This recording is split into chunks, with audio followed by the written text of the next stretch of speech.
финансии важеше за најорганизирана и најпрофесионална институција со најголема и недвосмислена доверба и почит помеѓу соработниците и се разбира кај граѓаните. За жал, не можам истото да го кажам и за сегашната состојба. Заканите кон вработените и забраната да доставуваат документација и соработуваат со мене се унапредува и веќе сериозно го загрозува предстојниот изборен процес поради повеќе причини. Имено, на ден 21.1.2020 година од страна на Министерката за финансии, а по претходно барање до кабинетот на министерот како надлежен сектор во Министерството, иако по 11 дена, добив известување дека Министерството за финансии не води евиденција на издадени известувања за обезбедени финансиски средства, односно согласности за вработување во институциите во Република Македонија, по институции, број на лица, вид на вработување, односно ангажирање, а при тоа нема таква обврска. Со ваквото известување и видно прикривање на податоци се буди сомнеш за сериозно попречување на организацијата на изборите и можно влијание врз граѓаните како гласачи на предстојните предвремени парламентарни избори. Имено, согласно Законот за влада, вработените во Министерството се должни да ги доставуваат сите акти, сите документи и информации кои му се на располагање на министерот, до кои согласно истиот закон дополнителниот заменик на министерот има право на неограничен пристап. Несватливо е како Министерството за финансии нема евиденција на согласностите за вработување и ангажирање со оглед дека истите се изворна надлежност согласно Законот за буџети и Законот за трансформација во редовен работен однос. Дали тоа значи дека нема евиденција за тоа каде се трошат парите на граѓаните, колку средства се одлеваат од буџетот и по кој основ?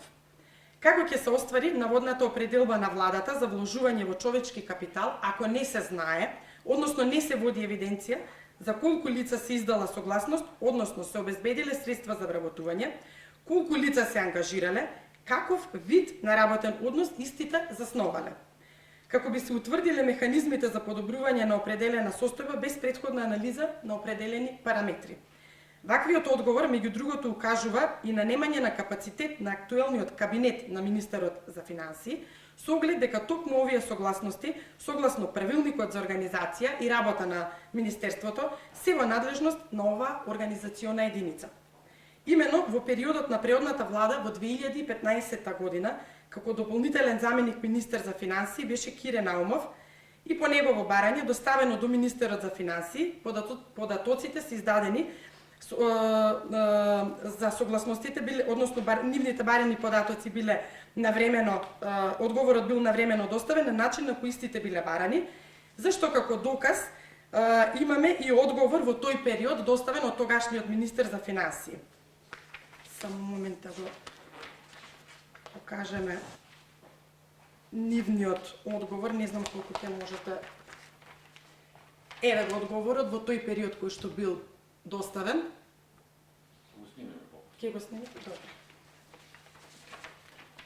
При тоа, ако ова тврдење на Министерството за финансии е точно, и ако навистина не постои евиденција за предмети по кои Министерството има изворна законска надлежност да постапува, тоа укажува на сериозно прекршување на одредбите од Законот за архивски материјал и упатството за начинот и техниката на постапување со архивскиот и документираниот материјал во канцелариското и архивското работење, што навистина загрижува.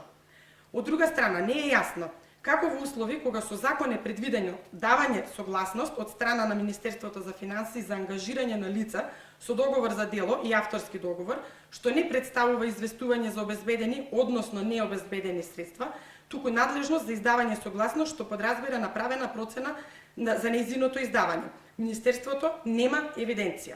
Во иста насока се поставува прашањето: кои се критериумите за издавање на оваа согласност, како се утврдува континуитетот за вакви ангажирања, како се спречува злоупотребата на овие институти кои можат да се на штета на работниците и дали воопшто се води грижа за реалната потреба за издавање на вакви согласности, што впрочем е улогата на ова министерство при издавање на овие согласности согласно законските одредби. Со оглед на ваквиот начин на однесување, очигледен е обидот за загрозување на процесот на изборите.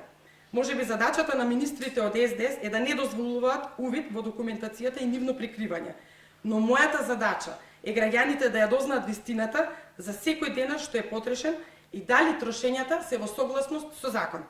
Од тука, а со оглед дека го немам третманот согласно Законот за влада и Законот за организација и работа на органите на државната управа, она кое јас можам да го сторам во оваа состојба е јасно и отворено да говорам за ваквите случувања со цел јавноста да биде информирана сеопфатно, а при тоа ќе ги искористам и сите правни механизми кои ми стојат на располагање за да спречам било какво обструирање на престојните избори.